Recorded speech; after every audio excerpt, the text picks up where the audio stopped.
ce bruit qui m'envahit. Je te cherche, toi, mon Dieu.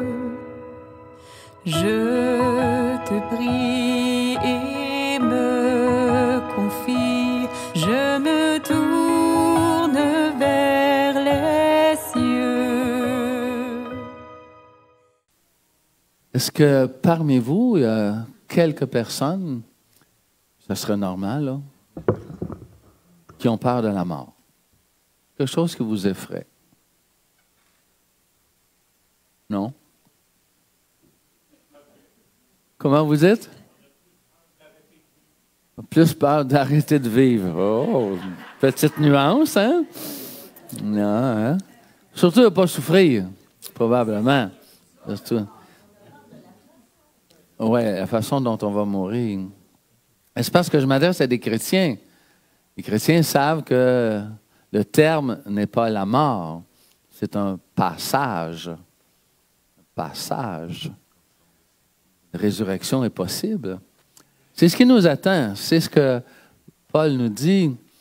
C'est ce que Jésus nous dit. Réconfortez-vous les uns les autres parce que le dernier mot, ce n'est pas la mort. Comme lorsqu'on est avec des gens qui viennent de mourir, souvent, hein, on a une petite attaque du « j'aurais donc dû ». J'aurais donc dû être un petit peu plus présent, j'aurais donc dû téléphoner, j'aurais donc dû voir la personne. Mais en même temps, ça ne doit pas être le dernier mot. Les « j'aurais donc dû » ne sont pas les derniers mots. Les derniers mots, c'est le Christ qui dit « je suis avec toi, je suis avec cette personne-là qui vient de décéder ». Vu qu'aujourd'hui, on fête les fidèles défunts, la commémoration des fidèles défunts, je veux prendre le temps de remercier tous ceux et celles qui ont accepté cette année, pour la première année, de participer au jardin. On a un jardin de commémoration. On a à peu près, Lucie, une trentaine de personnes à peu près dans le jardin de commémoration.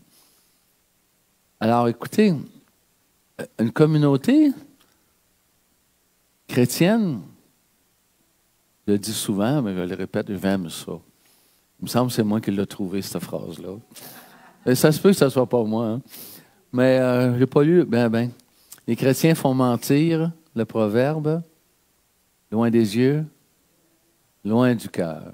Avec nos personnes décédées, on garde encore cette communion-là. C'est pour ça que l'Église parle de la communion des saints. On est nombreux et nombreuses. Tous ceux qui sont avec Dieu, au ciel comme sur la terre. Hein? Un jour, comme petite anecdote, Saint-Odilon, vous ne connaissez pas, hein? Moi non plus, je ne connais pas bien. Saint-Odilon, c'est un moine du grand monastère de Cluny. Cistercien, c'est un grand monastère, c'est connu en Europe, sans problème. On est la veille du 2 novembre, donc on est un 1er novembre, en 998 de mémoire. Alors, Saint-Odilon reçoit une dame, tout le monde le salue après la messe, comme vous faites quand vous venez à la messe, vous saluez le curé. Alors, il est salué par tous les gens qui sortent.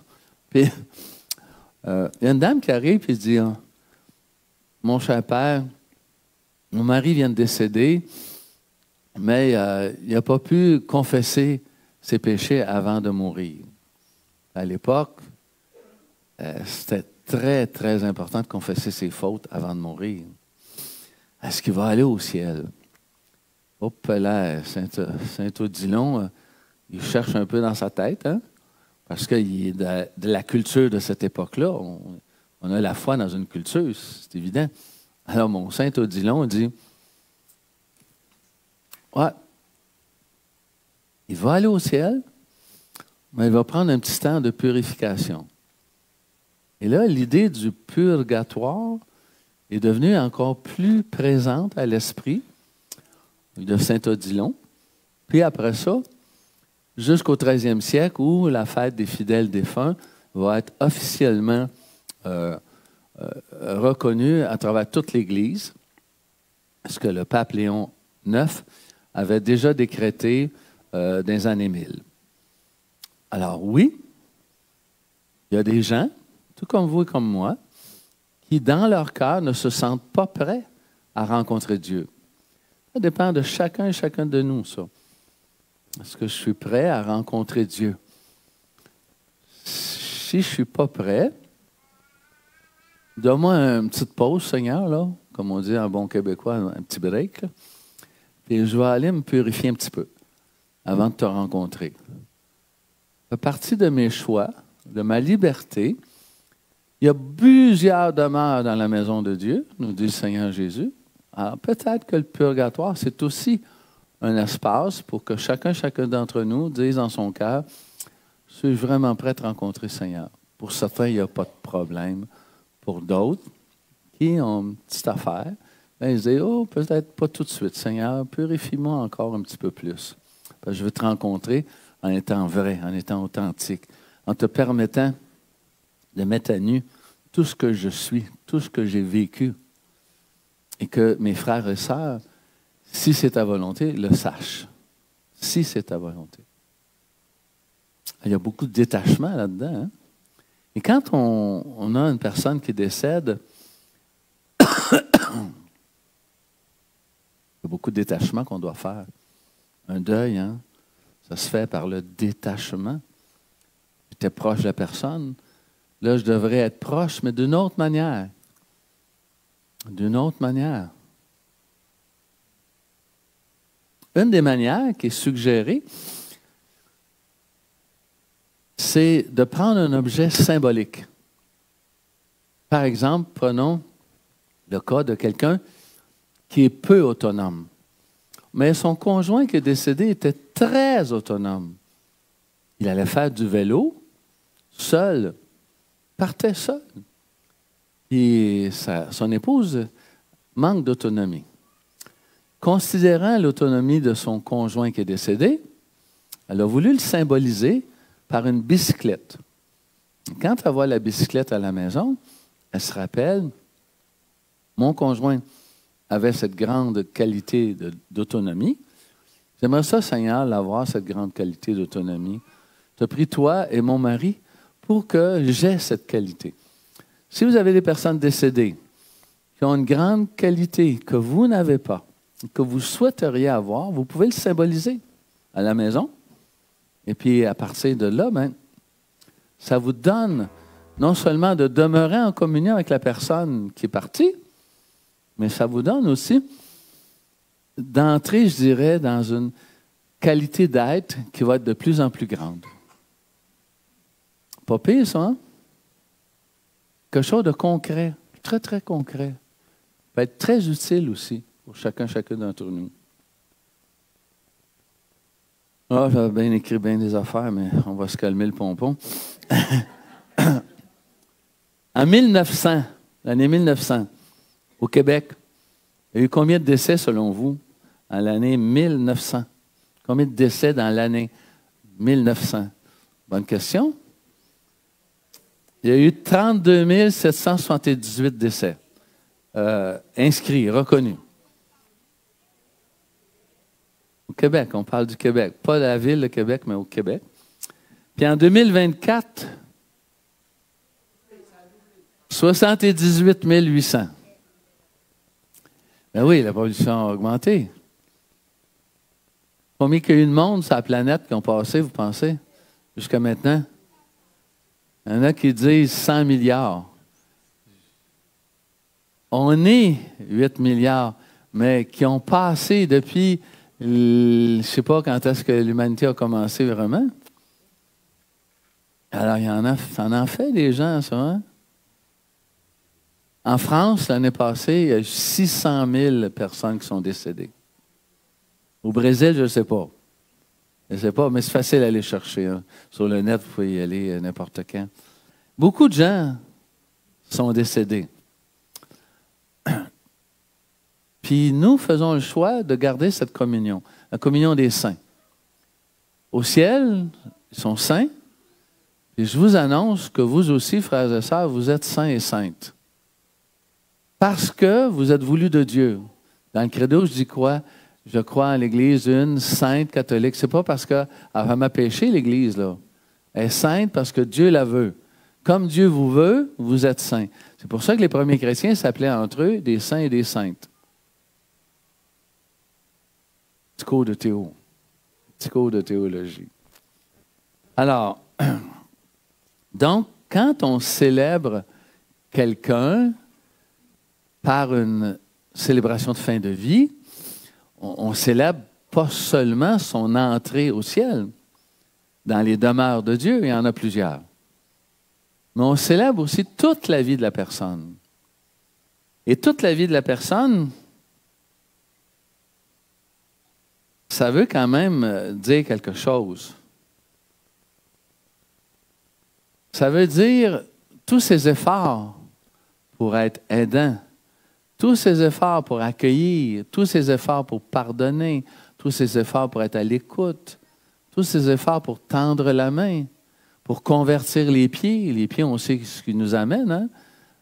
Ça, c'est clair. Quand on fait la conversion des pieds, on est correct. On sait où est-ce qu'on s'en va. Et l'objectif, on pourrait dire, de la communauté, de l'Église, c'est pas d'aller au ciel. Je ne dis pas que c'est pas correct. Il faut y aller, il faut avoir de l'espérance. Mais c'est d'abord de faire descendre le ciel sur terre. Là, c'est inversé. C'est d'abord faire venir le ciel sur terre. Donc, c'est notre façon, notre qualité d'être auprès des personnes, nos rencontres, la main tendue. Et le pape Léon XIV, qui vient de publier son première encyclique, nous dit ceci. Mais c'est quoi la proposition que Dieu fait à l'humanité?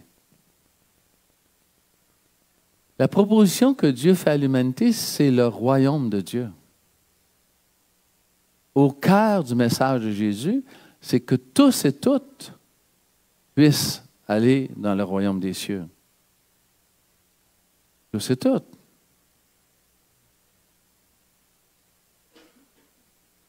La proposition de Dieu, c'est le royaume de Dieu. Il s'agit d'aimer Dieu qui règne dans notre monde, dans la mesure où il réussira à régner parmi nous.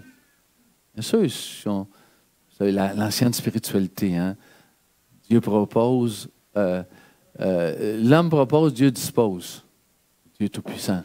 La nouvelle spiritualité, Dieu propose, l'homme dispose. On est libre, complètement libre. Dans la mesure où il réussira à régner parmi nous, la vie sociale sera un espace de fraternité, de justice, de paix, de dignité pour tous. Donc, aussi bien l'annonce que l'expérience chrétienne tendent à provoquer des conséquences sociales. C'est fini le temps d'un christianisme, d'une foi juste personnelle où l'important, c'est de se sanctifier. Non, non, non, non. C'est aussi important de changer notre monde, de faire en sorte que ce monde s'améliore. Ce n'est pas juste ma sainteté qui est en jeu, c'est la sainteté du monde aussi.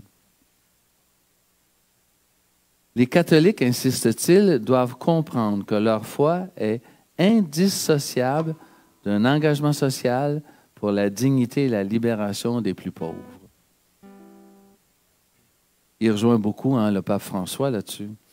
La réalité, écrit Léon, est que pour les chrétiens et les chrétiennes, les pauvres ne sont pas une catégorie sociologique, bien sûr, mais la chair même du Christ.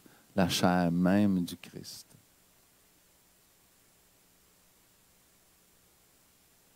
Tu nous convaincs, Seigneur, d'être vraiment en communion avec nos frères et sœurs. Bien sûr, ceux qui sont auprès de toi, mais aussi ceux qui sont auprès de nous, ici.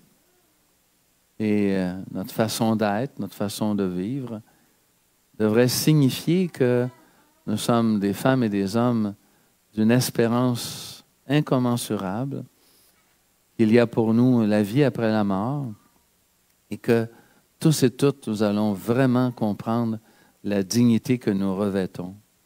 Et si nous pouvons le comprendre maintenant, avec les vivants qui nous côtoient, d'autant plus que nous serons sur le chemin, la vérité et la vie que tu proposes à cette humanité. Un grand merci, Seigneur Jésus. Tous ces hommes et ces femmes qui choisissent, malgré les difficultés, de te suivre, de t'écouter, de prendre du temps pour se refaire intérieurement devant toi et avec toi.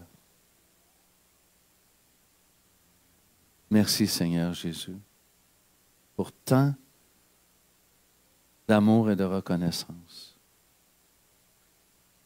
Amen, frères et sœurs. Amen. Amen. Magnifique, magnifique.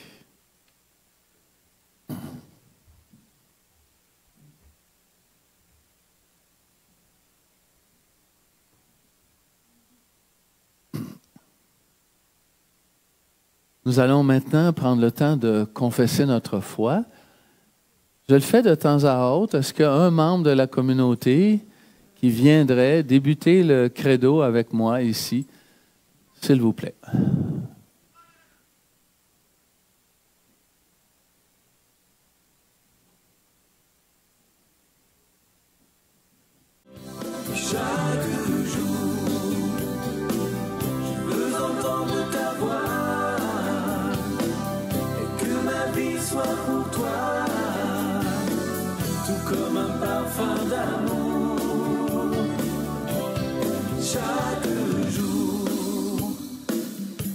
Marcher dans tes voies, chaque instant, à chaque pas, et vivre de ton amour. Et chaque jour, je veux entendre ta voix, et que ma vie soit pour toi, tout comme un parfum d'amour, que je répands chaque jour. Je veux marcher dans tes voies, chaque instant, à chaque pas, vivre de ton amour. Et chaque jour, je veux entendre ta voix, et que ma vie soit pour toi, comme un parfum d'amour. Je répands chaque